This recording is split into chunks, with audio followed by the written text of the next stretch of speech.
男孩只是展现了最基础的拳击术，却让天才学子们感到无比震惊，就连教官都惊出了一身冷汗。这是从未见过的战斗技巧，他还是我所认识的那个懦弱的吉克吗？而在这之前，吉克还是大陆中最强的骑士，出生于帝国最伟大屠龙世家的他，却觉醒出了与屠龙毫不相关的治疗师职业，并且还无法使用骑士独有的气场。最终他也因此被逐出家门。为了生存，他不得不一直战斗下去，因为他深知弱者注定会被强者践踏，这就是世界的真理。后来机缘巧合之下，他得到了传说中的古代遗物，却因此惨遭帝国追杀。虽然最终他以一己之力击杀了所有敌人，但他也身负重伤到了濒死之际，就连强大的治愈术也没有任何作用。此刻只见他缓缓从口袋中掏出古代遗物，对不起了，艾莉西亚。下一秒，古代遗物散发出阵阵金色光芒，强大的意志唤醒了古代之力。上古龙魂将刻印在意志坚强之人的灵魂上，发动紧急措施。吉克·德雷克是否同意？起初他还以为这只是无稽之谈，于是他想都没想便答应了下来。随后一道窗口提示响起，发动无法挽回之力，伴随着倒计时的结束。下一秒，等他再次睁开双眼，竟发现自己回到了过去。不过他很快便接受了一切，而他清楚记得，这里是德雷克家族的培育摇篮，屠龙者德雷克。他是千年前人龙大战中击杀了恶龙巴哈穆特，拯救了大陆的英雄。而三大超级家族之一的德雷克家族，正是由屠龙者德拉肯·德雷克的后人所建立。也正因如此，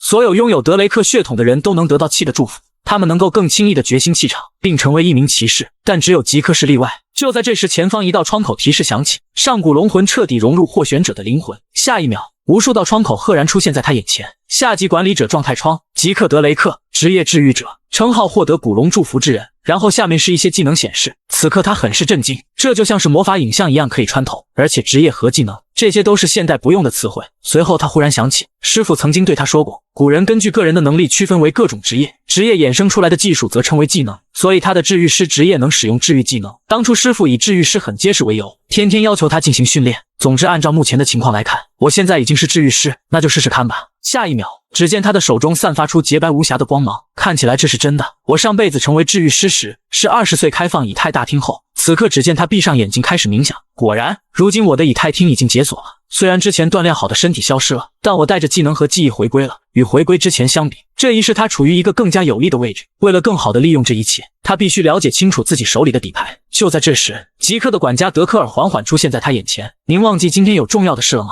少爷？吉克从小就非常害怕德科尔，即便他的内心是32岁，但深入骨髓的恐惧是无法磨灭的。就在这时，职业技能冷静发动，随后他心里的紧张感便瞬间消失。居然还可以自动使用吗？此刻只听德科尔缓缓开口说道：“少爷，你在听我说话吗？”当然。吉克对此表示肯定。你指的是评价考试潘克拉奇温对吧？要知道，所有拥有德雷克血统的孩子都需要在7岁开始进入摇篮，进行长达5年的严格培训。潘克拉奇温是不受任何规则的格斗赛，教官们通过潘克拉奇温和剑术对抗赛来评价学生，由教官决定对练对象，但是可以在互相协商的情况下指定对手。因为不受任何规则的影响，所以会出现伤者，甚至会有人死亡。但毕竟这次评价关系到学院分班，所以孩子们也只能拼尽全力。画面一转，此刻只见教官潘马鲁克开口说道：“今天是进行潘克拉奇温的日子，大家都知道这次是最后一次评价了。那么现在开始，大家做好准备。”与此同时，在场众人纷纷开始议论起来。没想到吉克居然还敢来，是不是去年没有被揍惨了？这样的家伙居然是直系吗？随后亚伦和古塔率先开始对决，伴随着教官一声令下，下一秒亚伦便踢出一脚，瞬间结束了战斗。战斗时下巴不做任何防备，当然会变成这样。小时候每次遇到对决，我都害怕的瑟瑟发抖，没想到现在看起来实在是太简单了。与此同时，吉克丝毫没有注意到旁边正有人盯着他摩拳擦掌。片刻之后，终于轮到吉克和雷文进行对决。此刻只见吉克缓缓开口说道：“没想到居然还是你啊，雷文。不过这也没什么好奇怪的，毕竟每年我的对手都是他。”而吉克深知他们私底下肯定有着某种交易，这种卑鄙的家伙居然是我的亲戚。前世德雷克家族的4名直系几乎没有见过面，不过有10几个表亲，他们经常欺负我。此刻只见雷文缓缓开口说道：“吉克，这次我要夸夸你了，上次被打得那么惨，你还有勇气爬出来。”闻此，吉克体内的冷静技能瞬间发动，不到片刻他便冷静了下来。如果你再嘲笑我是劣等因子，我可不会放过你的。随后只见雷文一把薅住他的头发，不放过我你又能怎么办呢？下一秒，吉克猛然间发动了技能，一击必中，当场便击中了他的脸部。原本吉克还想着打晕他的，没想到技能居然自己发动了。与此同时，教官一脸惊讶地问道：“我还没宣布开始呢，你怎么就动手了？”而吉克却是非常不屑：“战斗时难道不是先下手为强吗？”闻此，教官感到无比震惊：“我居然在学生身上感受到了杀气。”随后只听雷文的声音响起：“教官宣布开始吧，那个劣等因子，我会狠狠教训他一顿的。”伴随着教官一声令下，下一秒雷文迅速摆好架势，朝着极客攻去，而他时刻防备着极客的左手。就在极客打出一击左拳时，此刻雷文猛然间俯身蹲下，随后抱起极客的身体，想要将其摔倒在地。可就在这时，雷文突然神色一紧，紧接着便迅速拉开了两人之间的距离。见此，教官感到无比震惊，这居然是12岁孩子的战斗能力吗？雷文躲开极客的进攻并推倒他的瞬间，他以为自己赢定了，可没想到极客迅速攻击雷文的下巴，从他手里挣脱出来。就算进攻失败，但极客却依旧表现得非常冷静，并在同时做出正确的进攻。他拥有极强的技巧和注意力，他真的是我认识的极客德雷克吗？与此同时，雷文刚想着拉开距离，却被极客一击废掉了左腿。见此，雷文当即挥拳朝他攻去，可极客在集中感觉技能的加持下，迅速躲开了雷文的每一次进攻。看起来我已经习惯控制以太了，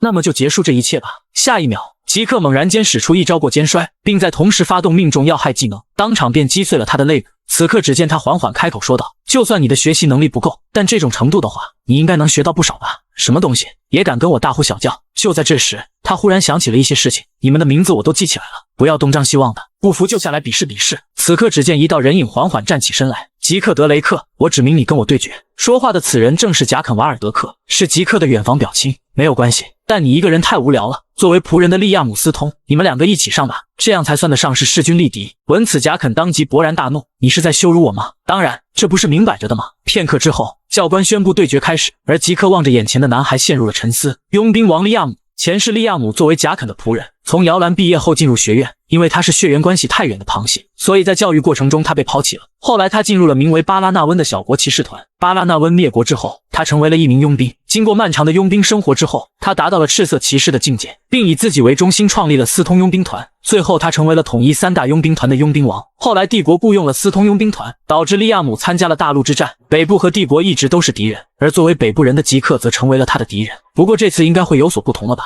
与此同时，只见贾肯猛然对他轰出一拳，但却被极客轻松抵挡下来。我明明说过你们两个一起上的，可贾肯非但没有理会，反而顺势朝他踢出一脚。很快，一股钻心的疼痛从贾肯右脚涌上心头。原来极客利用手肘进行了防御。就在贾肯愣神之际，此刻极客早已顺身来到他的身前，随后顺势做出挥拳动作。见此，贾肯当即用双手护住脸部，可下一秒，极客却突然对他的右脚发起了进攻，连这种假动作都看不出来，所以我才叫你们两个一起上啊！你一个人实在是太无聊了。不到片刻，贾肯便被打得毫无还手之力。利亚姆，给我宰了他！下一秒，利亚姆便带着一股强大的杀气朝着极客缓缓走来。这家伙真的跟我们一样是12岁吗？而极客深知，如果被他抢占了先机，那么自己就只能跟着他的节奏走了。于是他率先朝着利亚姆发起了进攻。下一秒，无数道人影赫然出现在他四周，紧接着纷纷朝他发起了进攻。见此，在场观看的众人全都感到无比震惊，这是什么进攻技巧？就连教官都表现得有些惊讶，这的确是他们从未见过的技巧。大陆中心基本上以剑术为主，所以很少能够看到北部的拳击术。与此同时，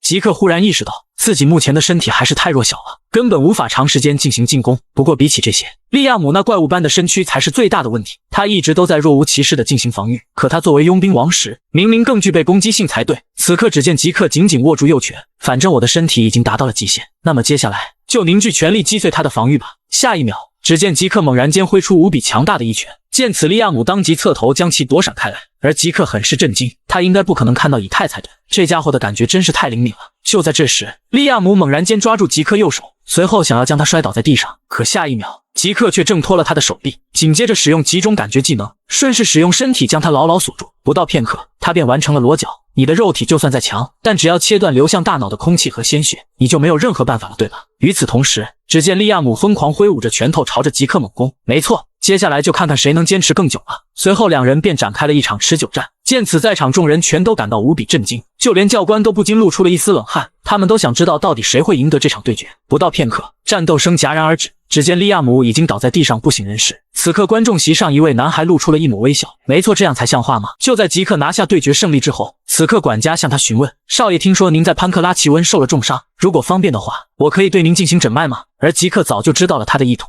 想要确认我有没有觉醒期吗？没有丝毫犹豫，极客当即便伸出了左手。下一秒，一股蓝气瞬间涌入他的体内。见此，极客感到无比震惊，他居然是青色骑士吗？一般确认是否觉醒时都是只检查丹田的，可他却通过脉络检查了全身。把气输入他人体内是很难办到的事情，需要对气进行精细的操控。看来他真的是青色骑士。骑士也分3、6、9等，根据武力和气的控制能力分成好几个等级。白色剑客是刚学习剑术的阶段，举行祝福仪式之前，大部分摇篮的孩子都是白色剑客。橙色剑客觉醒器后开放丹田锻炼的阶段，摇篮的学生接受完祝福之后就会成为橙色剑客，他们可以自由控制气。紫色骑士是能够得到骑士称号的阶段，他们可以用气强化剑。青色骑士觉醒出蓝气的阶段，最后就是超越极限之人才能达到的境界。前世的佣兵王利亚姆和我能够成为的赤色骑士，虽然也有黑色骑士，但那种怪物全大陆都找不到几个。而他很是好奇，骑士团长级别的人物怎么会来到这里当管家呢？但这是没用的，因为气势绝对无法检测到以太的。就在这时，只见管家缓缓开口说道：“少爷，您是不是瞒着我什么？为什么这么说？看起来德科尔你隐瞒了什么？少爷，你怎么突然间改变了许多？”闻此，即刻当即话锋一转：“你应该问我为什么现在才做出改变，以后还会变得更多。所有的一切都将回归到原位，你只要乖乖跟着我就行。”我懂了，少爷。按照您的要求，我已经准备好了训练室。随后即刻便转身离开了这里。如果他是监视我的人，那就把他留在身边用来套情报吧。不过问题是他是哪边的呢？应该是兄弟姐妹中的一个吧。画面一转，即刻来到了个人训练室内，随后他便召唤出了状态窗口。从窗口显示来看，有不少技能已经从新手提升到了熟练，而他很是疑惑，这些主动发动的技能是一开始就有的吗？那么我以后学会的技能也会出现在技能栏上吗？但是职业技能和技能有什么区别呢？虽然他们的发动方式相似，并且还有龙族技能，这个居然需要10点成就点数才能解开，而成就点数只能通过击杀魔物获得，可击杀魔物至少需要达到紫色骑士的实力。比起这些，我为什么会回到过去呢？这个系统又是什么？从职业技能来看，这应该和古代遗物有关，目前的情报还是太少了。不过只要能够变强，我什么都愿意做。无论是系统还是德雷克家族，这个世界有2种力量，骑士的气以及魔法师的玛纳。骑士通过丹田操控气，魔法师则通过环操控玛纳，这2种力量相互冲突，觉醒玛纳后就无法使用气，觉醒气后就无法使用玛纳。而极客的才能糟糕到既没有丹田也没有法环。后来他在被家族抛弃时遇到了师傅，师傅帮助他觉醒了治愈师职业，以及教会了他使用以太，所以他和师傅是这个世界上唯一能够使用以太力量的人。经过2个小时的挥剑训练，此刻极客的身体早已达到了极限，但在治愈能力的帮助下，他的身体很快便得到了恢复。不过他却不敢当着其他人的面使用这股力量，因为那样会被他们当成怪物的。既然体力和伤口都已经恢复好了，那么就接着进行训练吧。画面一转，在摇篮公共用餐区内，此刻所有人都在议论纷纷，那个极客就像变了个人似的，会不会是使用了黑魔法呢？极客虽然在潘克拉奇温上表现得非常野蛮，但他肯定是没有办法赢下胜利的。那家伙弱小到连剑都拿不起，能有什么胜算？见此，一旁被极客教训的2人纷纷表示，那家伙就是因为剑太重，才去重新定制了一把新剑。我居然会输给那种劣等因子，他肯定是侥幸打赢我的。就在这时，一旁的蕾娜缓缓开口说道：“你说那只是侥幸吗？如果你们真的这么想的话，那你们根本没有资格成为德雷克的骑士。”时间很快便来到了剑术比赛当天，和潘克拉奇温不同的是，这场对决使用的是真剑，所以基本上每年都会有人在剑术比赛上死去。通过这场比赛可以看出学生之间的差距，而结束年末评价后1个月，将会举行德雷克觉醒器的祝福仪式。与此同时，只见极客拿着一把重剑缓缓走到台上，而他的对手正是蕾娜。我指明你做我的对手。当然，极客欣然接受了他的挑战。此刻蕾娜忽然意识到，极客远没有他想象中那么简单，难不成是因为体格变大了，所以他的气势也变强了吗？但很快他便冷静了下来，我只要按照原来的方式对付他就行了。此刻只见极客不禁流出了一丝冷汗，和闪光的骑士比赛，多少还是有些紧张的。蕾娜图恩被称为闪光骑士，他是大陆中最活跃的5星骑士之一，他在祝福仪式之前就觉醒了气，在下一代德雷克中，他是被称为绝世奇才的家伙。虽然这时的他觉醒气已经过去了很多年，但他为了打好坚实的基础，在摇篮时根本不使用气。就在这时，伴随着教官一声令下，下一秒，蕾娜使出一招突刺，径直朝着极客攻去。见此，极客当即便和他拉开了距离，可仅在眨眼之间，蕾娜早已顺身来到他的身后，紧接着刺出强大的一剑，当场便将极客震飞数十米之远。没想到他的实力居然会这么强。与此同时，只听一旁的众人喊道：“蕾娜别玩了，赶快将他击杀！”然而一位少年却是冷哼一声：“在你眼里，蕾娜是在逗他玩吗？”虽然他也看得不是很清楚，但蕾娜一直在寻找破绽，可每次他想要对破绽进攻时，却总能被极客挡下，就像是极客提前露出破绽给了蕾娜一般，这简直就是在指导剑术对练。伴随着一声巨响传来，下一秒，双方便互相拉开了距离。此刻蕾娜早已有些气喘吁吁，这就是摇篮17闪光骑士的实力吗？果然他非常执着于基本剑术，所以他才会被束缚在框架之中。让我看看能否打破他的框架吧。下一秒，极客瞬间压低了身体，而蕾娜意识到他想瞬间缩短距离，可在速度上我绝对不会输给他。正当他这么想时，此刻极客早已顺身来到他的身前，随后挥下重重一剑。见此，蕾娜当即侧身将其躲闪开来。只要拉开距离的话，我还能做出反应。就在这时，即刻撩起地上的碎石朝他攻去，没有任何防备，碎石径直击中了蕾娜脸部。正当蕾娜愣神之际，此刻即刻早已顺身来到他的身前，紧接着朝着蕾娜的脖颈挥出重重一剑。就在这千钧一发之际，蕾娜使用气将即刻手中的重剑打飞出去。当重剑掉落在地的那一刻，此刻在场众人全都感到无比兴奋，是即刻输了，蕾娜真是太厉害了。这次比赛也没有使用气，可一旁教官的脸色却非常难看。不对，虽然学生们可能没有发现，但即刻的攻击触碰到蕾娜的瞬间，他使用了难以察觉到的少量的气。进入学院之前，明明发誓不用气的蕾娜，居然反悔了吗？就在这时，即刻一个瞬身来到他的身前，比试还没结束呢。下一秒，即刻挥出一拳，径直打在蕾娜脖颈之处。随后，蕾娜便捂着脖子跪倒在了地上。见此，一旁观看的众人纷纷表示不满。这可是剑术比赛，我们不能承认即刻使用这种下三滥的手段。身为骑士，居然丢掉了剑，这简直就是耻辱。胜者应该是蕾娜才对，然而即刻却对此非常不屑。只要能赢不就行了吗？此刻，只见即刻朝着蕾娜缓缓说道：“你还要继续下去吗？我还没输，我只是放松了警惕，他有机可乘罢了。”但他很快就意识到，如果他手里拿着短剑的话，那么自己早就死了。片刻之后，蕾娜朝着众人宣布：“是我输了。”闻此，在场众人皆感到无比震惊。几天前还是被家族视为废材的即刻，居然打败了家族中被誉为天才的蕾娜。就在即刻赢下剑术比赛之后，他的胜利给整个摇篮带来了巨大的打击，而他本人则躲在修炼室内埋头苦练。此刻，只见他打开了自己的状态窗口，果然，技能熟练度提升到专家后就会提升等级。1个月前在剑术比赛中学会的速度，如今熟练度已经成为了熟手。就在这时，即刻朝着身后的大门缓缓说道：“德克尔，你来这里有什么事吗？”“少爷，我们已经做好出发的准备了。”另一边，黑发男一脸忧愁地说道：“阿贝尔，在这种情况下你还喝得下茶吗？”即刻那小子打败了蕾娜，而阿贝尔却表现得毫不在意。“不用太过担心，你每次都把事情想得太严重了。很久没有回去本家了，不知道我们的小弟能够觉醒出什么有趣的东西呢？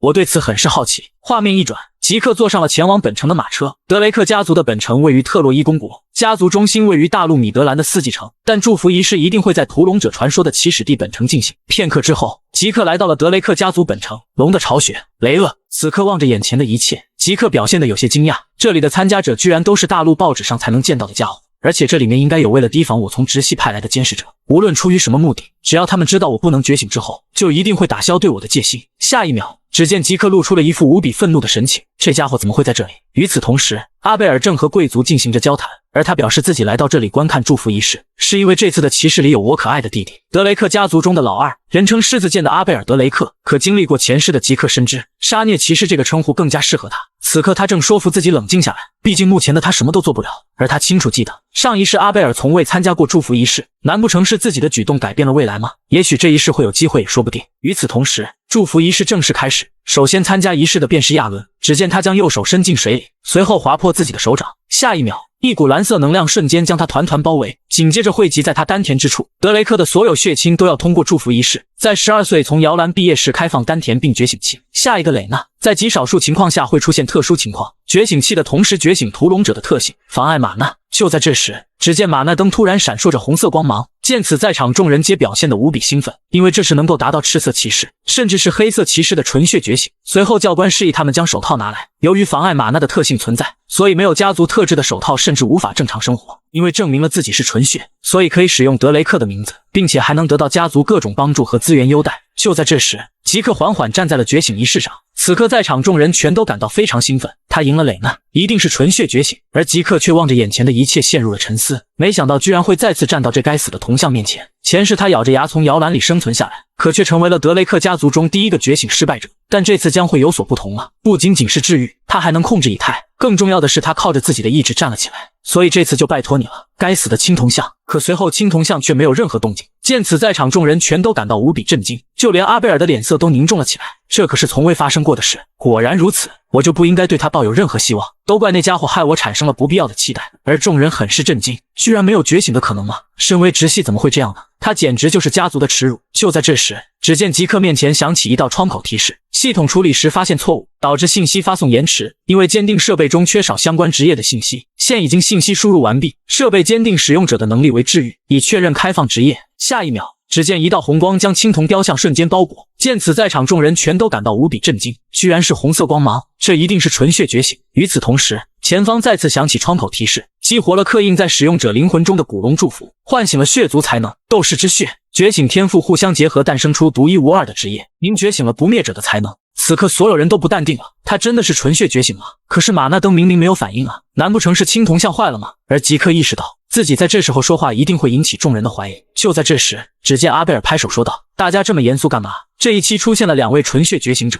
难道我们这不是值得庆祝的事吗？”闻此，在场贵族纷纷表示：“没错，这是一件值得庆祝的事。”随后他便示意手下：“还愣着干什么？快去给吉克拿手套！”不到片刻，吉克便戴上了特制手套。这家伙的意图我清楚得很，心情真是糟糕透了。与此同时，教官朝着众人宣布：“祝福仪式到此结束，待会举行庆祝派对，请大家玩得开心。”而吉克正向着离开这里时，下一秒，阿贝尔却当场喊住了他：“吉克这么着急想要去哪呀？祝贺你纯血觉醒！”说着，他便向吉克伸出了右手。此刻吉克却陷入了沉思：握手吗？如果拒绝的话，他一定会察觉到我的敌意，要不还是先配合他吧。下一秒，阿贝尔惨无人道的画面浮现在他眼前，随后吉克便拒绝了他的握手。见此，阿贝尔露出了无比轻蔑的神情：“你这样让我很尴尬呀，吉克。”而吉克却是神色一紧：“就算是死，我也绝不会握你的手。”此刻，只见阿贝尔缓缓开口说道：“没办法了，见到你就足够了。那么下次再见吧，吉克。当然，我们一定会再见的。”画面一转，吉克回到了房内。不过为什么会没事呢？所有纯血觉醒者都拥有妨碍玛纳的特性，这说明拥有和玛纳生物龙完全相反的能力。但是大部分设备都是依靠玛纳为动力，而纯血觉醒者需要家族提供的手套。如果真的是纯血觉醒者，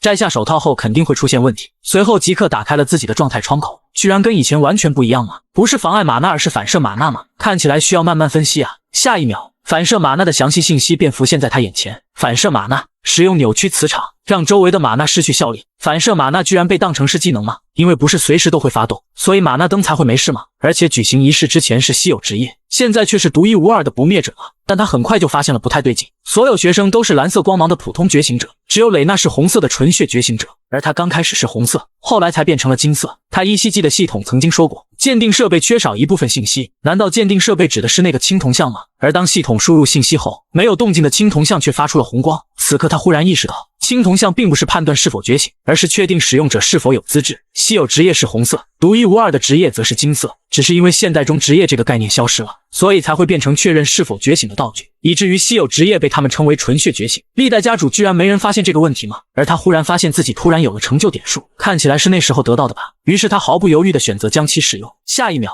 无数道窗口提示响起，龙族技能解锁，龙眼龙的威严以及暴食技能需要更多成就点数激活。不过这个暴食是什么意思？吃得多消化快，虽然不知道是什么，但看上去很不错。随后即刻解开了龙眼以及龙的威严技能。下一秒，只见他猛然间发动了龙眼技能，但是似乎并没有什么太大的变化。不过他很快就发现了不太对劲，因为庭院里的铜像就像在眼前一样，没想到这个还真有用啊。就在这时，一道窗口提示响起，你需要标出发现的物品的信息吗？下一秒，周围所有物品的详细信息便浮现在他眼前。随后只见吉克忽然间失去了全部体力，看起来这个龙族技能还是很霸道的，但很快他便通过治愈术恢复了自己的体力。就在这时，他注意到自己的治愈因子得到了提升，身体的伤口将会自动恢复，这可真是太棒了，这简直可以算得上的不死之身了。随后他便拿起小刀往自己手上划了一刀，不到片刻，他手上的伤口便瞬间得到了恢复。这还需要在学院待满5年才能毕业吗？我认为2年足矣。此刻他来到了德雷克学院，这是大陆中最顶级的骑士学院，每年春天新学期时，整个首都都充满了活力。没想到这里的高年级生和成年人一模一样，他们的身体锻炼到没有任何瑕疵，但和摇篮出生的我们相比，还是差得太远了。就在这时，吉克注意到一旁的贵族，看起来他们已经建立了自己的派系。在支持德雷克家族的无数分支家族中，有3大影响力最大的大家族：利蒂图恩、智的杰蒙斯以及金的瓦尔特。这3个家族的孩子都建立了自己的派系吗？不过这对我来说没有任何关系。画面一转，吉克来到了纯血觉醒专用的高级宿舍——白金公寓，具备了修炼场、图书馆等各种便利设施的高级宿舍，只有最顶级的学生才能入住，就算是摇篮的人也很难住进这里。而纯血觉醒者则被赋予了楼层管理者的特权。片刻之后，只见一群仆人正欢迎着吉克的到来，而他很是震惊，就算是纯血，这也太夸张了吧。就在这时，德克尔找到了吉克，他表示自己有个东西需要交到吉克手上，原来是一副新的手套啊。这次我得到了新手套，那么趁着这个机会再重新打造一把新剑。对于这个想法，德克尔表示认同。特洛伊公国靠近巨人山脉，这里盛产优质的铁矿和出色的匠人，传闻中学院出身的骑士们的第一把武器就是特洛伊制造的。此刻只见德克尔缓缓说道：“需要我帮您找一位不错的匠人吗？”“并不需要，因为我已经找到了合适的人选。”说着他便将写有名字的卡片递给了德克尔。“盖利昂·哈尔波特吗？我还是第一次听到这个名字，我会马上联系到他的。对了，少爷，这是明天上课需要的资料，请您抽时间看看。”随后德克尔便转身离开了这里，而此刻吉克却陷入了沉思。只要住在白金楼层，我就可以自由修炼龙族技能了。就在这时，一旁的仆人朝着吉克缓缓说道：“蕾娜小姐邀请您一起用餐。”居然是蕾娜吗？那就带我过去看看吧。画面一转，吉克来到了蕾娜所在的楼层。欢迎你的到来，吉克。此刻只见蕾娜打下一记响指，下一秒，蕾娜身后的侍从便转身离开了这里。抱歉，我们家族的人有些特别，那么我们吃完饭后再开始进入正题吧。画面一转，此刻只见吉克陷入了沉思，不愧是被称为闪光骑士的家伙。他正在利用丹田控制器，已经快要达到紫色骑士的境界了吗？不过他的剑术为什么会这么死板呢？真是可惜了他的才能了。片刻之后，用完餐的蕾娜开始进入正题。吉克接受图恩家的帮助吧。闻此，吉克很是疑惑，你是不是忘了我跟你一样是纯血觉醒者了？看起来你对纯血觉醒者有什么误解。我们的确得到了不少好处，比如这个白金楼层，但我们不会得到任何的修炼资源。学院积累了数世纪的学术和实践经验，一个能有效提高你能力的私人教练。如果你没有这些，就算你的天赋再强，最后还是会被淘汰。所以你需要一个能够帮助你的家族。即便成为现任赤色骑士的阿贝尔，他也是得到了杰蒙德家族的帮助。图恩家主虽然没有告诉我原因，但你好像没有得到外加的帮助吧？我再说一次，吉克接受图恩家族的帮助吧。而吉克却是当场表示拒绝。闻此，蕾娜当即感到无比震惊。为什么？图恩家提供帮助对你来说是件好事啊。此刻只见吉克缓缓开口说道：“不是因为这些，而是我完全不需要纯血觉醒者以外的恩惠。既然你诚心诚意请我吃了一顿饭，那我就给你一个建议吧。你的剑术后劲太大了，我猜可能是你太在意身后那些人了吧。你听好了，蕾娜，你的优点是充满弹力的身体所带来的柔韧性，不要正面接受攻击，用力量打倒你的对手，而是通过柔韧的身躯来躲避对方的进攻，然后趁这个机会给予敌人精巧的一击。如果你能做到这些，那么你肯定会比现在更强。”闻此，蕾娜当即有些不满地说道：“力量是图恩家族的象征，我只是在遵从家族传统罢了。”但他说的没有错，因为我一直被困在家族的思想当中，这一切都无意识地反映在了我的剑上。居然被他看穿了吗？大家从小就夸我是个天才，却没有人给过我任何建议。吉克，你到底是谁？就在给完蕾娜建议之后，此刻吉克正朝着宿舍的方向走去。前世这里对他来说简直就是地狱，但成为纯血觉醒者后，一切都发生了改变，这里简直像极了天堂。就在这时，一道声音喊住了他：“吉克，你也是特别班吗？”欧文·杰蒙斯是杰蒙斯家族中的第3个儿子，前世他利用别人来欺负吉克，是一个擅长装好人的狡猾的家伙。此刻只见他缓缓开口说道：“昨天我邀请你一起吃饭，你为什么没有回复我呢？昨天桌子上那封信吗？别开玩笑了，我为什么非得要给你回复？”下一秒，一个高大的身影挡住了吉克的去路。吉克，你居然敢无视少爷的好意！而杰克很是好奇，你又是谁呢？我能理解你想讨好少爷的心情，但挑衅时也要看准对象才行啊。与此同时，吉克挥手挡下了来者的进攻，随后双方互相拉开了距离。没想到这里的高年级生都会使用气场啊。这时只见他开口缓缓道：“我叫德班罗斯威尔，这里的人都称我为怪力德班，我就代替欧文少爷好好教训你一下吧。”怪力德班吗？一个连骑士都不是的家伙，居然敢取这个绰号。下一秒，只见吉克顺身来到他的身前，随后挥出蕴含气场的一拳，当场便将他击飞数十米之远。所以怪力德班之后是谁呢？快点决定吧，欧文少爷。此刻只见欧文缓缓走到吉克身旁，你别太嚣张了，吉克。随后他们便转身离开了这里。德雷克学院大体上可以分成2个班级，一种是普通班级，从早到晚制定课程和学习目标的班级，以及除了基本课外可以自由选择课程的特别班，这是由学院最顶尖学生组成的班级。此刻吉克正表现得毫不在意，没想到这里全都是摇篮出身的家伙。就在这时，教授缓缓说道：“为了鼓励特别班的新生，今天邀请来了一位贵客，20年前东方帝国战队的总队长，靠着智谋组织了侵略帝国的英雄，校长哈沃德·德雷克，战斗英雄哈沃德。虽然被称为英雄谋略家，其实他就是个泄露我方信息的小人，只不过阴差阳错之下扰乱了敌人的计划，最后才成为了英雄。而且最重要的是，前世就是这家伙把吉克赶出了学院，害得吉克只能在特洛伊公国流浪，最终被当成奴隶卖到了南部的卡鲁特尔。而吉克发誓自己一定会让他偿还这一切的。”此刻只见教授缓缓说道：“那么在开始上课之前，请大家拿上剑到练武场上汇合。”片刻之后，众人来到了室内的练武场内。屠龙的基础课程居然是特别班的必修课吗？前世吉克因为不能使用气，导致他整整花了2年学习3个月就能结束的课程。此刻只见教授缓缓开口说道：“我是负责特别班屠龙基础课的安德烈。”闻此，在场众人纷纷开始议论起来。他好像穿的是德雷克的正式制服，难道他就是红眼骑士安德烈吗？他并不是纯血觉醒者，但他以排名第1的成绩提前从学院毕业，他是百年难遇的天才，被家族授予了德雷克的称号。而吉克却表现得很是惊讶，特别班的老师水平这么高，他可是出了名的不懂变通的家伙。下一秒，只见他示意大家安静下来。而在这时，他注意到了吉克身后背着的重剑。同学，你那把剑是怎么回事？闻此，吉克当即拔出重剑，挥舞了几下。如你所见，这是我能使用的剑。而安德烈很是疑惑，你难道不知道学生要根据自己的身体条件选剑吗？此刻吉克很是无奈，我就知道这把剑会闹出动静来。如果我能用这剑打败老师的话，是不是就不用解释了呢？闻此，安德烈当即释放出强大的气势，但却被吉克释放的坚硬的精神防御技能所抵挡。此刻只见安德烈缓缓拔出佩剑，只要你的剑能碰到我的剑，这次我就不会追究你的无礼，并且还免除你的屠龙基础课程。闻此，吉克露出了一抹微笑，我知道安德烈的弱点，所以我应该能够打赢他。但现在我被阿贝尔盯上了，要是像摇篮一样惹人注意的话，可是会出大问题的。那么在触碰到他的衣服后，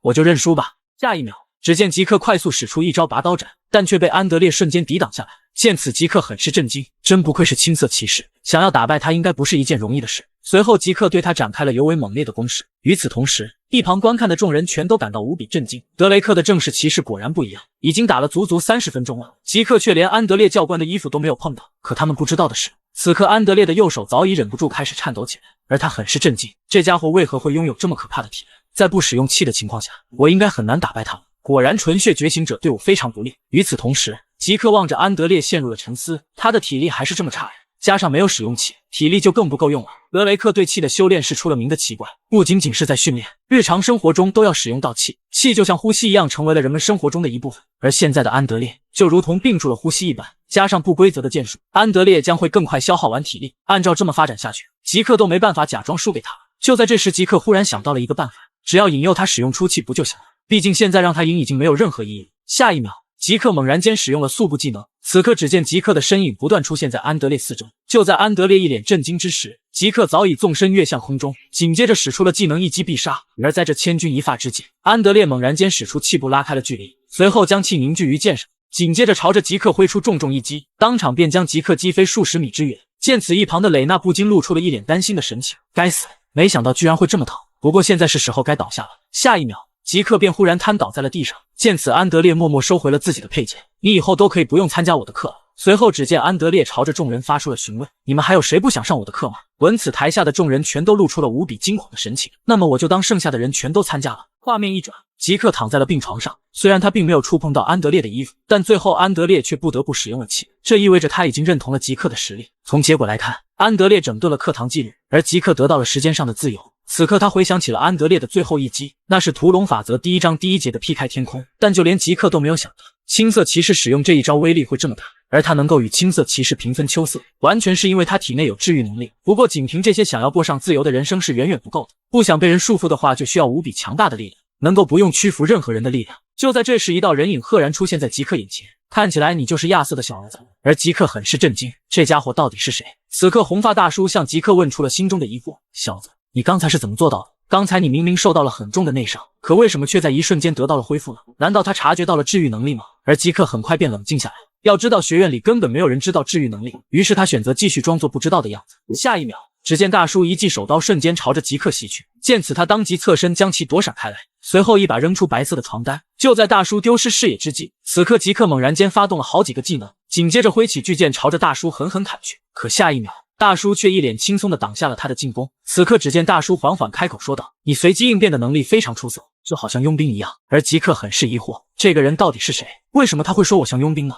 难不成他知道我前世的事情吗？就在这时，只见大叔缓缓开口说道，身为德雷克家族居然丢下剑逃走，看来比起骑士你更适合当一名佣兵啊。而吉克却望着大叔陷入了沉思，这家伙的实力至少达到了赤色骑士级别。此刻大叔朝着吉克发问，你这是摇篮分发的苏格兰阔刃大剑吗？你的实力这么好，怎么使用的是这种武器呢？正当吉克想要对此做出回应时，下一秒一道身影赫然出现在吉克身后，来者正是安德烈。你果然在这里，庭院管理师德克斯特先生。闻此，吉克很是疑惑，这家伙居然是庭院管理师吗？就在这时，安德烈的声音再次响起，您刚才不是在练武场吗？怎么一下子就跑到这来了呢？这位同学，如果治好了伤就赶快回去吧。正当吉克准备转身离去时，下一秒只听大叔的声音响起，有时间的话就来学院西侧的温室里，我会教给你不错的东西。对此，吉克当即表示拒绝，这脾气跟亚瑟简直是一模一样。庭院管理师德克斯特吗？这肯定是假的身份，他的地位高到可以直呼德雷克家主亚瑟的名字。安德烈这辈子唯一的师傅，被称为疾风骑士的杜克·德雷克，他一个人的实力足以媲美整个王国战力，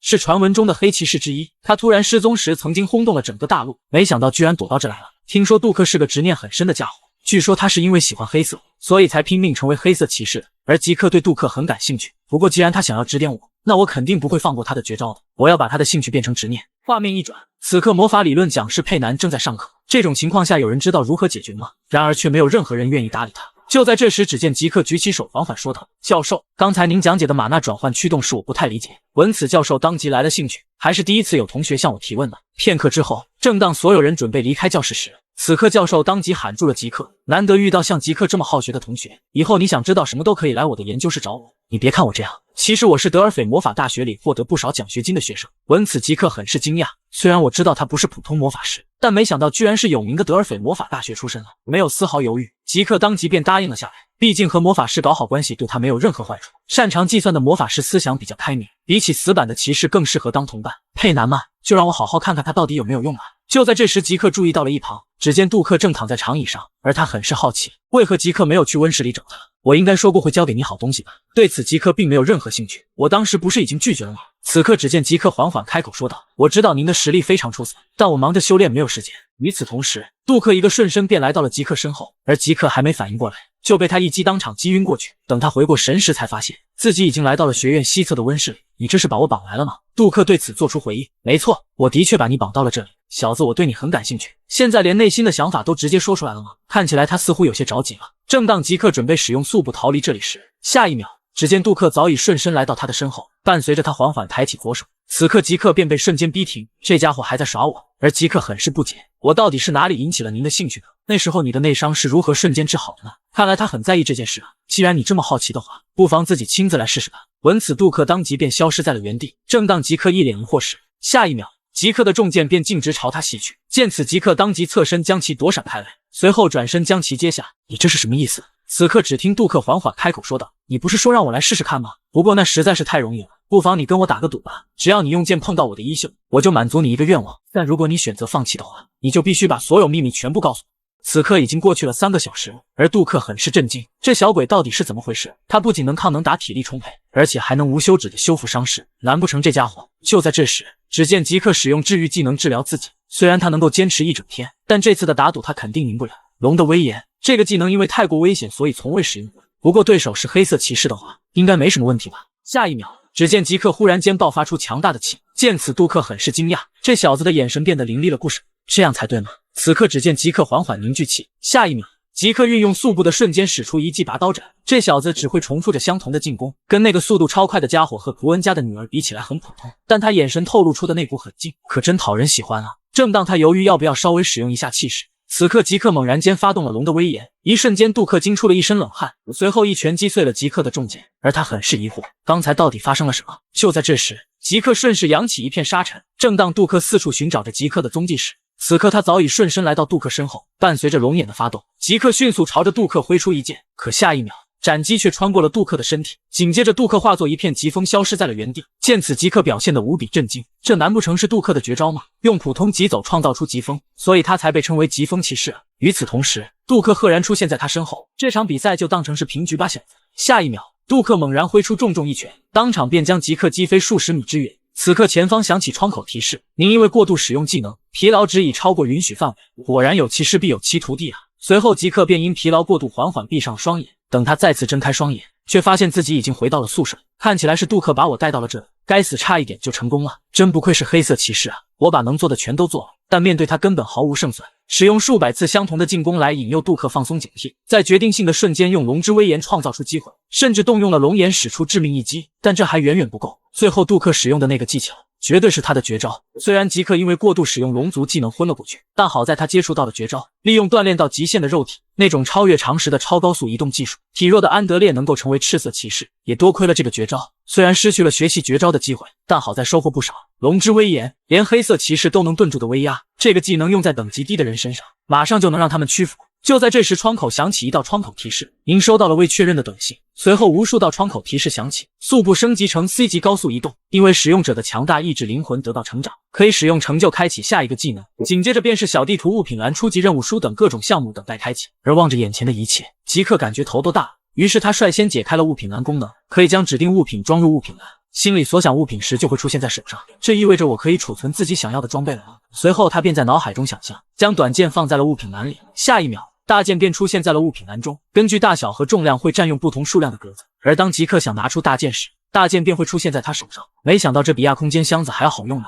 而且物品栏还可以通过成就继续扩张，这么厉害的功能居然才只是下级管理者技能，要是升到高级呢？看起来成就点数不能胡乱使用了，那么是时候该修改一下计划了。片刻之后，德克尔找到了极客，他表示庭院管理师杜克有一封信要交给极客，只见信里写着，如果想重新挑战的话，随时都行。看起来我还没有失败啊，也就是说我还有机会。就在这时，德克尔缓缓开口说道：“少爷，我还有个消息要告诉您，上次您说的铁匠我找到了，不过出现了一个问题，铁匠拒绝预约。”就在极客得知盖利昂的位置之后，此刻他乘坐马车来到了法布尼尔铁匠铺。前是因为极客救了盖利昂一命，于是他为极客打造了一把杰作光辉之剑，如同他的绰号灵魂铁匠一样，这是看破使用者灵魂所制造的武器。他做出的剑拥有极客最需要的专属能力，能把以太转换成气的能力。不过大陆中最顶级的铁匠为何会是这般模样呢？虽然他有时也会这样，但情况没有这么严重才对。遇到我之前，他到底发生了什么？随后只见极客拿起一桶冷水浇在了他的脸上。现在你应该清醒了不少吧？我想知道你为什么拒绝我的委托。就在这时，他注意到了极客的手套，居然是德雷克家族。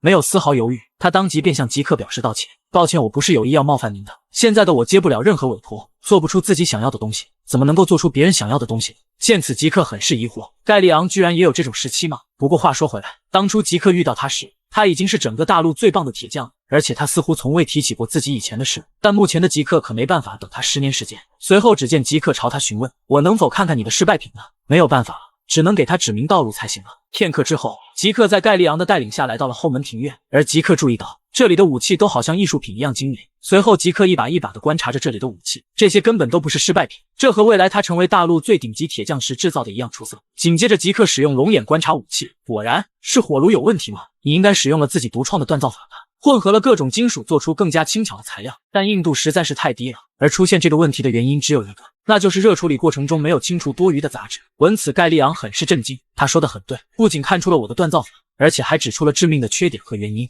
如果是他的话，也许能够帮上我也说不定。此刻只见盖利昂缓缓开口说道：“大人，我有个不错的提议，您能帮我看看这个吗？”下一秒，盖利昂便打开了自己的设计蓝图，而极客清楚知道，这是盖利昂10年之后成功的秘诀——魔法火炉的设计图，能够使用魔法自由操控火炉的温度。这个设计的确非常适合你，可是你既然设计出了蓝图，为何没有做出火炉来呢？此刻只见盖利昂缓缓解释道：“因为我还没有设计最重要的玛纳驱动室，而拜托魔法塔设计的话，至少需要1万枚金币。要知道，一般家庭1个月的生活费也才10枚金币，他居然花了10年时间才凑齐这个数额吗？”这时，只听盖利昂缓缓说道：“大人，您是德雷克的纯血觉醒者，如果您能帮我完成这个火炉，我愿意一辈子无条件帮你制造武器。”闻此，极客当即陷入了沉思。虽然他是纯血觉醒者，但1万金币对他来说还是太多。如果有家族支持的话就不一样了。就在这时，极客忽然想起了什么，不就是玛纳驱动室吗？这个提议我接受了，我会委托给我认识的魔法师，等有结果了，我会第一时间通知你的。还有最后一点，你别再喝果汁了。说完，极客便转身离开了这里。画面一转，极客来到了德雷克学院教授研究所。从构造来看，应该很简单才对，为何魔塔的家伙会提出这么高的价格？不过好在佩南的专业就是玛纳魔法驱动室。就在这时，一旁传来的动静吸引了他的注意。这个胡同，我记得是前世自己经常遭受欺负的地方。此刻只见雷文正在大发雷霆，什么前所未闻的黄金反应，什么超越了纯血的超级觉醒者，别开玩笑了，我输给极客是没有办法的事。毕竟在开始战斗前他就偷袭了我，虽然我的确输了，但那种劣等因子为何会是纯血觉醒者？就在这时，只见极客的声音从他背后响起：“雷文，没想到你这么快就找到了我的替代品了，给你3秒，乖乖把头磕在地上。”此刻雷文很是好奇，别以为你觉醒了纯血就这么狂妄自大，再说了，你真的是纯血觉醒者吗？闻此，极客当即释放出杀意：“闭上你的嘴，趁着我好好说话时，把头磕在地上。”下一秒，雷文便被这股杀意吓出了一身冷汗。该死，几个月前还被我踩在脚下的家伙，我居然会感到害怕。就在这时，只见雷文朝着众人示意：“还愣着干什么？你们快一起上啊！”见此，极客很是无语，我明明已经给过你们机会了。下一秒，只见极客侧身躲过了敌人的右拳，随后顺势朝着敌人的脸部挥出重重一拳，当场便将其击倒在地。与此同时，面对众人的围攻，极客都能游刃有余地应付着。不到片刻，极客便将众人全部击倒在了地上。见此，一旁的雷文很是震惊，这怎么可能？这家伙还是我所认识的那个极客吗？此刻只见极客缓缓说道：“你不要感到害怕，疼痛不过就是一瞬间的事情。”闻此，雷文立刻拔出了自己的佩剑：“如果你敢靠近我的话，我一定会杀了你的。”而极客却是神色一紧，在练武场以外的地方拔剑。你知道这意味着什么吗？雷文昆拉特在练武场以外的地方拔剑，露出杀意。我极客德雷克也将用杀意进行对抗。这次战斗将根据传统用性命分出胜负，所有责任都在个人身上。互相发誓战斗结束后绝对不会追究对方的责任。利亚姆斯通，你就是这场战斗的证人。闻此，雷文当即跪倒在了地上，随后哭喊着要求吉克放了他，求求您饶我一命吧。而这让吉克想起了前世的阴影，真是可笑的家伙。下一秒，吉克一刀斩下了雷文的耳朵，就用你的耳朵代替你的性命吧。此刻，只见吉克再次开口说道：“下次如果见到你时，你的耳朵已经复原的话，那么下次砍的就不是耳朵，而是你的脑袋。”说罢，吉克转身便离开了这里。就在这时，利亚姆一把喊住了他：“吉克大人，你为什么会救我？你别在意，我不是在救你，我是救了我自己。”画面一转，吉克找到了佩南教授。从结论来说，这是可行的，但在那之前，你先听我说两句。就像你说的那样，结构非常简单，但问题是负责输出的炉心。炉心可以说是驱动室的心脏，这个火炉需要的条件很麻烦，虽然很小，但要很强的火力，而且还要控制时间。这种设计是没有先例的，而吉克很是不解，但这应该可以做出来吧？当然，目前有两种方法。一是考虑到炉心的条件，我自己设计驱动室，但光计算炉心就需要15年以上。闻此，吉克很是震惊，居然要15年。第二办法则是不直接设计炉心，用其他材料代替，可以大幅度缩短时间。但问题是，那个材料是高压缩马纳石。闻此，吉克当即感到无比震惊。开什么玩笑？那不是不能用现代化工艺制造的古代遗物吗？的确，这个遗物在遗址中也是很罕见的。如果是能承担火炉的马奈石的话，至少应该价值3000枚金币。该死，15年时间实在是太长了。如果被人发现我不能使用气的话，我就会被赶出学院了。但3000金币对我来说太多了，又不能放弃光辉之剑。祝福仪式那天出现的反应，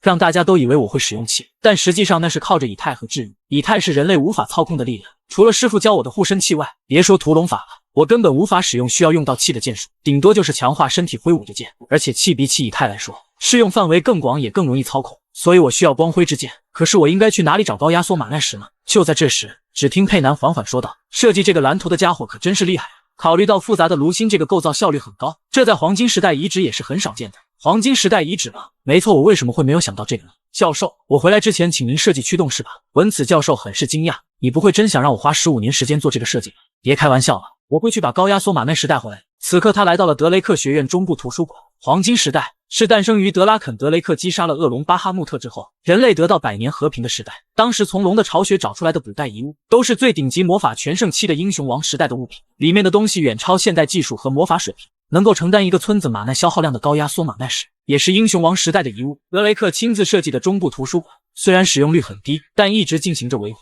在某次进行扩张时，他们偶然间发现了黄金时代的遗迹，不仅仅是魔塔，就连3大超越家族之一的纳尔瓦纳的魔导士也参与了这次挖掘。经过数个月的挖掘，他们发现了许多黄金时代的遗物。这件事在当时引起了巨大的轰动。不过这都是10年之后的事情。画面一转，吉克很快便来到了中部图书馆。此刻只见他果断使用了龙眼技能，下一秒他便发现了图书馆内一处异样，果然这里面是空的。随后吉克将以太凝聚于手上，使出一招魂神技起来，这是师傅教给他运用以太的技能，把意志力放入以太就能拥有切割能力，可以运用在各个方面，但副作用就是会消耗大量的以太。伴随着吉克使用技能，很快他便进入了图书馆地下的空间。片刻之后，吉克手持着火把朝着密道深处走去。就在这时，一旁传来的动静吸引了他的注意，居然是骷髅吗？从他们的武器来看，这并不是由法师制造的。既然如此，那就迅速解决掉他们吧。不到片刻，吉克便将2个骷髅消灭得一干二净。就在这时，前方响起窗口提示，击杀2个骷髅获得2点成就点数。而他忽然想起，击杀怪物也可以获得成就点数，这可是一个能够获得大量积分的机会。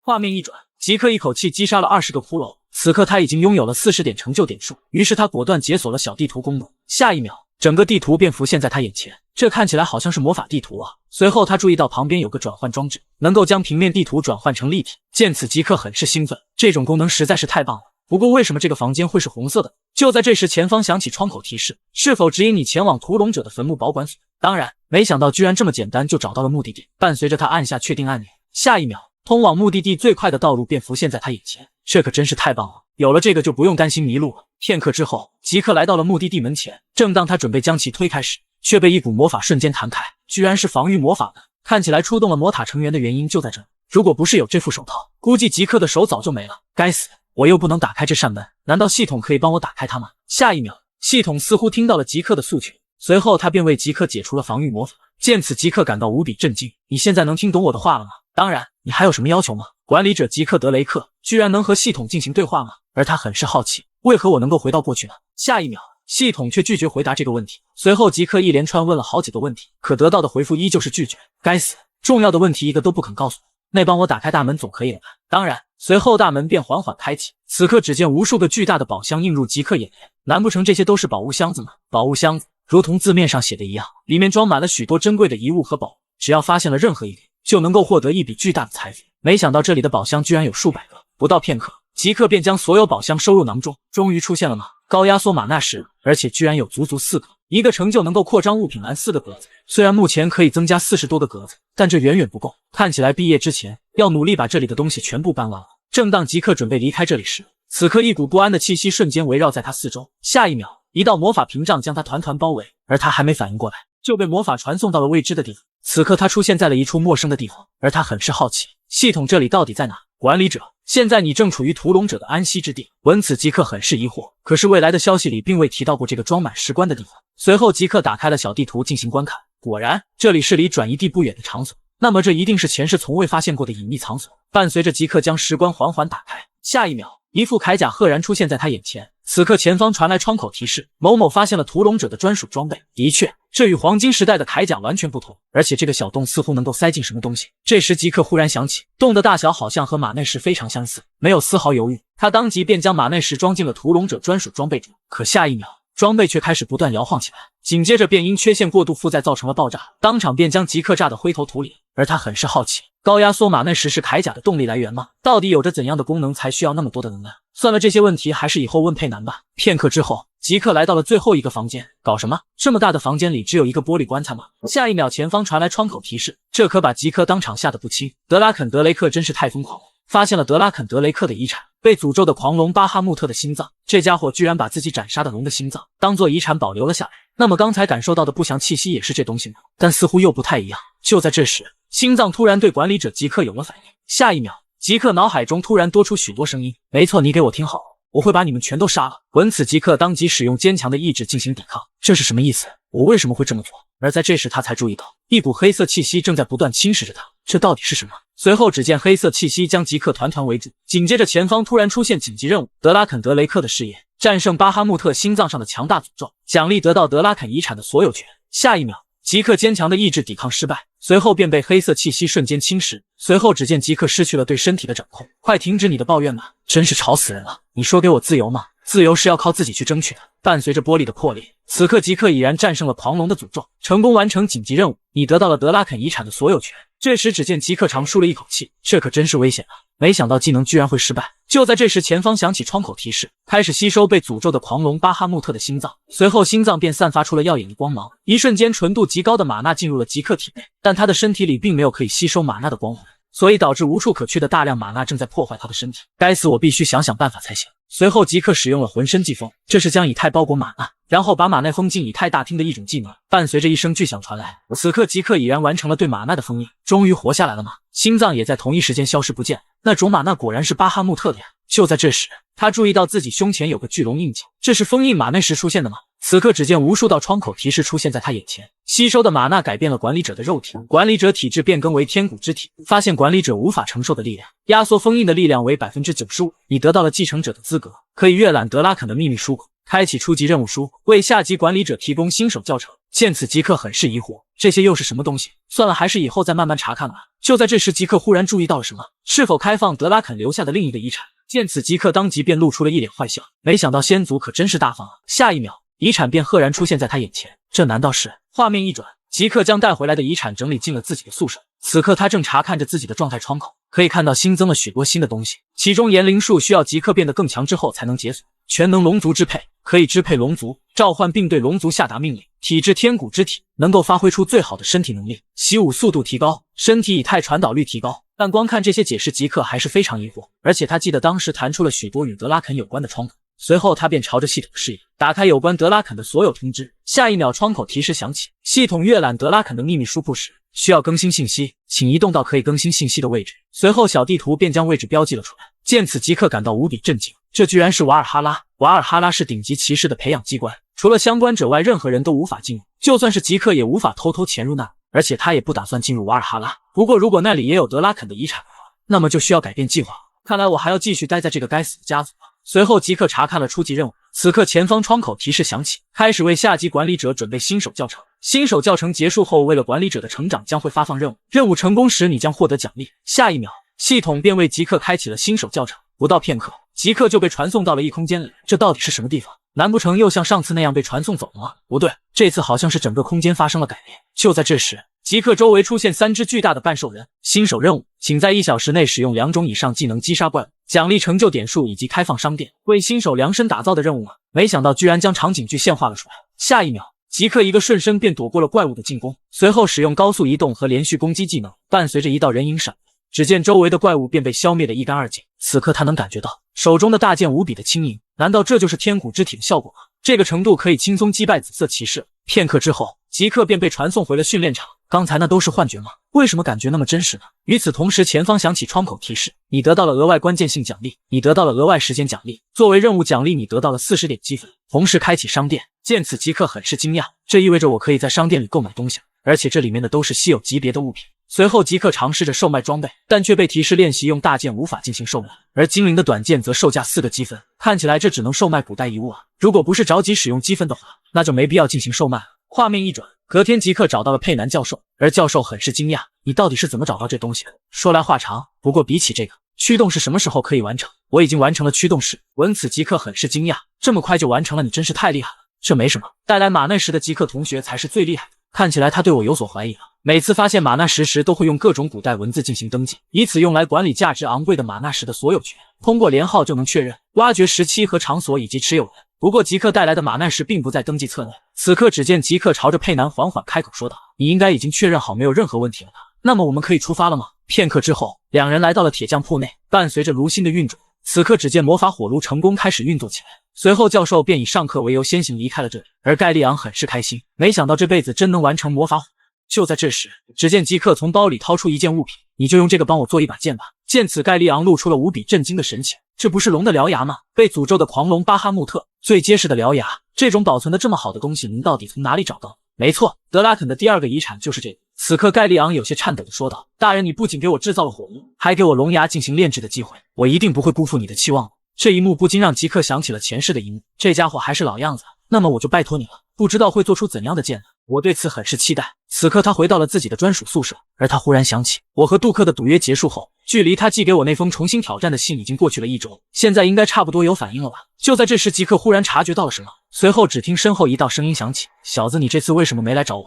你最好给我实话实说。”而极客很是无语，你不是说想重新挑战就可以去找你吗？因为我没有想挑战的想法，所以就没去。下一秒，杜克一个瞬身便来到极客身前，我说了你要给我说实话。而极客还没反应过来，就被杜克一把扔出，等回过神时，他早已被扔出了窗外。见此，极客当即便被吓出了一身冷汗，这种高度要是来不及治愈，就会瞬间毙命。随后只见极客伸手朝着护栏抓去，可下一秒，杜克早已抓住了他的脖颈。你不想重新挑战吗？别开玩笑了，我早就看出了你的意思，你知道我的意思却迟迟不来，上次和这次也是，就好像故意激怒我一样。闻此，极客很是震惊，该死，这家伙早就知道我在耍他了吗？这次给你5秒，快说出你的实话。而在这时，极客却露出了一抹微笑，你连自己真正的身份都没有告诉我，不是吗？庭院管理师德克斯特先生。下一秒，只见杜克一把将极客摔回了房内。小子，你说的不错，我曾经是德雷克的黑色骑士，杜克·德雷克。见此，极客当即表达了歉意，晚辈对家族长辈多有冒犯，还请您原谅。你这是早就等着我说实话了呢。而极客很是好奇，杜克大人，你说你曾经是黑色骑士是什么意思？没什么别的意思，就是以前是黑色，现在是赤色的意思。闻此，极客很是惊讶，可我记得骑士等级只能升不会降才对。此刻只见杜克缓缓说道：“现在就别谈这件事了，当然，接下来我会把实话说出来的。从一开始我就认出了您，而我只是想成为您的正式徒弟。”此刻杜克露出了一抹微笑：“你小子胆子可真大呀！好吧，那我就收下你这个徒弟吧。”闻此，极客很是惊讶，这么简单就成功了吗？随后极客便向杜克背诵了拜师誓言。与此同时，极客向杜克问出了心中的疑惑：您是看上了我哪点才收我为徒的呢？毕竟杜克可是出了名的不收徒弟，世纪天才安德烈也是纠缠了他好几年，才终于成为了他唯一的徒弟。不过极客大概能够猜到原因，我和杜克打赌时发现出的潜力，让杜克意识到我有超越安德烈的才能。此刻只见杜克缓缓说道：“不妨你就猜一下是为什么吧？难道是因为我很有天赋吗？别开玩笑了，如果是那样的话，我早就收图恩家的女儿为徒了。我是喜欢你凶狠的性格，就算是天才，也不是谁都能达到赤色黑色境界，因为成长的太过顺利，遇到一点挫折就会容易崩溃。的确，他说的没错，那些能够达到赤色骑士的天才，有大部分人永远只停留在紫色。”就在这时，杜克朝着极客缓缓说道：“接下来我就带你上第1堂课吧。”画面一转，杜克带着极客来到了温室地下的炼炉场，而极客很是好奇，为什么师傅一直让我跑步呢？我已经跑了3个小时了。此刻杜克一把喊停了吉克，我想问你一个问题。当然，你想问什么问题呢，师傅？下一秒，杜克一个瞬身来到吉克身后，不是什么别的问题，随后一把抓住他的右手。见此，吉克当即奋力将其甩开，紧接着迅速与他拉开了距离。见此，杜克很是疑惑：“你不愿意让我把脉吗？”闻此，吉克当即吓出了一身冷汗。从一开始我就觉得奇怪，我们在治疗室交手时，在温室里打赌时，以及刚才你在练武场跑了500圈时，我都没在你身上感受到任何气，并且你还不愿意让我把脉，难不成你不能使用气吗？此刻他很是好奇，青铜像那时候不是有反应吗？而且还出现了前所未闻的金色光芒。既然如此，你为什么不肯让我给你把脉呢？闻此，吉克很快便反应过来，这家伙不是怀疑，只是单纯的好奇。德雷克出现不能使用气的情况可是大事，他却把好奇心放在第一位。幸好是杜克，如果在拿到光辉之剑前被人发现我不能使用气的话，那就糟糕透了。与上一世不同，在杜克面前他完全不需要说谎。随后吉克便缓缓摘下了手套。我虽然拥有纯血的象征干扰玛纳，但不知道为何我却无法使用气。如果被人发现德雷克的人用不了气的话，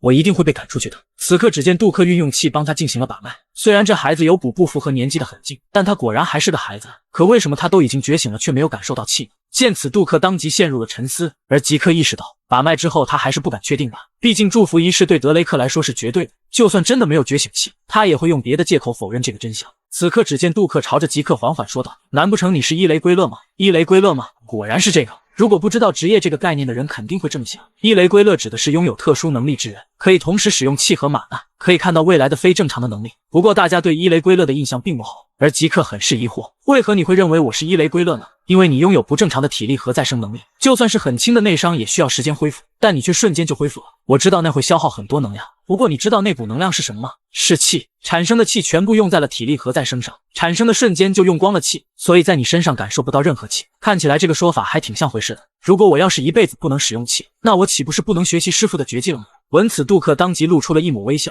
别担心，疾风技是不使用气的特战技巧，是只有达到一定境界的骑士根据自己特性创造的特殊技能。一般的都是深化屠龙法，但那需要使用到气，而我的疾风技只需要锻炼肉体。接下来你就看好了，我给你示范一下。伴随着杜克猛然发力，下一秒，无数脚步瞬间出现在吉克四周，不到片刻，杜克便再次出现在了他的眼前。看清楚了吗？当然，我只需要按照你的脚步行走就行了吗？没错，那你就试试吧。此刻只见吉克深吸口气，下一秒，他便按照杜克留下的脚印快速移动着身躯。现在他能通过模仿看到以前看不到的东西，好像和某人对练一样。每一步的目的都非常明确，为了攻击，为了躲避攻击，为了拉开和拉近距离，每一步都有它的用途。不到片刻，吉克便将疾风步展现在杜克眼前。1周前他的才能明明没有这么强大，这1周时间里他到底发生了什么？此刻杜克对此感到无比震惊，这简直就是千古奇才。而吉克则露出了一抹坏笑，这种程度应该可以让我比肩黑色骑士了吧？你这小子的性格可真是狂妄啊！画面一转，吉克正在饭堂里狼吞虎咽。就在这时，